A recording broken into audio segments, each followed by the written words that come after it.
Good morning, ladies and gentlemen. Can I begin by saying that it is a real honour and a privilege to get a chance to speak in front of so many of our distinguished American colleagues. We at Atlantic Bridge have been delighted at the success of our partnership with ALEC, and we are excited about what we might achieve together in the future. In particular, we are patting ourselves on the back at having chosen such a distinguished and solid values-based organisation to be our partner, because the values that you have are values which need to be embedded at every level of government, not just national or federal government. And it's worth pointing out that the last Conservative Prime Minister in the United Kingdom began his career in local government and ended up at the top of national government, a lesson sometimes we would all do very well to learn. And the leadership programme that we have been working on this week aims to propagate these values at every level of government so that politics in our respective countries becomes run once again for the public and not for the politicians. We're also here because, as you've already heard, we believe very strongly in the need to defend the special relationship between the United Kingdom and the United States. Now, when Winston Churchill gave his famous speech in Fulton, Missouri, in which he coined the phrase the Iron Curtain, the speech is mostly remembered for that, he also talked for the first time about the special relationship. And it wasn't some gooey, dewy-eyed, Disney-esque, emotional special relationship that he talked about. Churchill was a war leader. He understood that the special relationship worked best in intelligence, in interoperability of our military, and in shared values and training.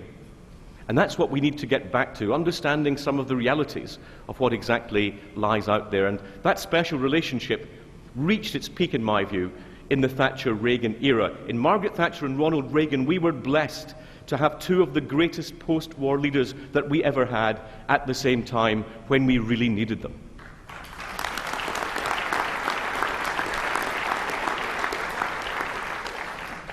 And I don't know about you, but I get pretty cross with liberal revisionists who seem to constantly want to rewrite our history. And perhaps we should make a couple of points to them this morning. You know, the Cold War didn't just end, the Cold War was won. The Berlin Wall.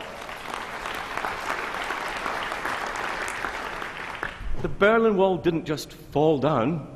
It was torn down by many very angry people who had been repressed by brutal regimes for a long period of their history. And the end of the Cold War was a victory and a vindication for our values, as well as a testament to the strength, the consistency, and sheer grit of our leaders. And we will need all those qualities once again. Our values, our security, and our very way of life itself are under threat. This is, of course, nothing new. And if you live long enough, you see it all come round again. But those values, that way of life, they were threatened by fascism in the Nazi era. They were threatened by communism in the Soviet era. And today, we face another threat. A violent, anti-Western, transnational, Islamist fundamentalism again threatens our values, our heritage, our way of life. And I tell you that we cannot avoid this confrontation.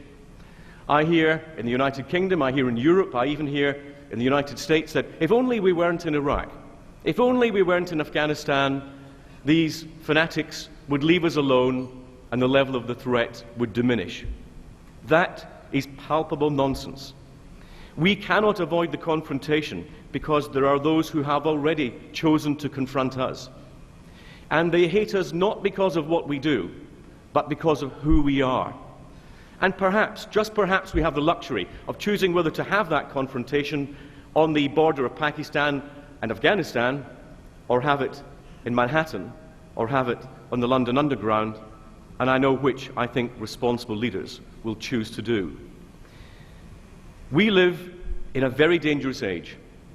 We need to have strength and consistency and realism in our approach to foreign policy. And it means that our leaders must not give us false timetables. They must not set goals for our policy which cannot be fulfilled realistically and which otherwise will mean that our electorate become disaffected and our agendas become ultimately more difficult to pursue. When we are trying to reconstruct Afghanistan, you cannot drop a Jeffersonian democracy onto a broken 13th century state and expect it to be up and running in 5 years, or even 10 years, or 20 years. That will be the long haul, and we need to set expectations appropriately. We need to get away from simplistic ideas. For example, that democracy is simply the exercise of electoral mechanics. If that were true, Gaza would be the beacon state in the Middle East. We have a long historical experience. We in the United Kingdom are a liberal democracy. I use the term liberal in the classical sense, not the pejorative sense that you tend to use it here at this meeting. We're a liberal democracy, but we were liberal long before we were democratic. There was 150 years between Adam Smith and universal suffrage in the United Kingdom. We abolished slavery 100 years before we gave women the vote. We never extended our franchise when we thought it would put at risk the social stability or economic well-being of our nation. We should perhaps sometimes remember that to make a democracy operate effectively, you need several things to happen simultaneously. You have to be able to exercise your personal economic liberty inside a market system. You have to have a rule of law that applies equally to the governed and the governing. And you have to have a concept of rights that applies to everybody, irrespective of gender, of creed, or of colour. All these things take time to develop. And in our policy, I think we require subtlety in that understanding. Otherwise, we will find resentment and disappointment. We live in a genuinely globalized age. I sometimes wonder whether politicians quite grasp globalization in its fuller concept. The business community certainly do.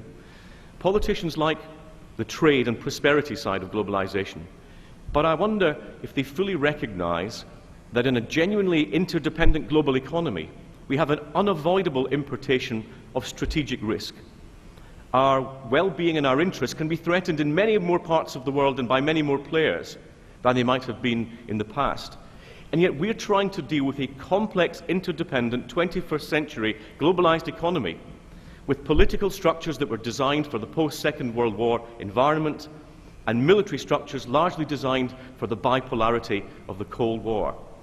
And now we look at the G8, which has become largely a talking shop, but at increased cost and security. At NATO, which is struggling in Afghanistan, where those on the front line doing the fighting and the dying are those from the United States, from the United Kingdom and Canada. Spot the historical pattern. And where we have institutions such as the United Nations, where we're supposed to go to countries like Zimbabwe and beg them for moral authority when we believe we have to carry out actions in our own national interests. Absolutely absurd, if not obscene.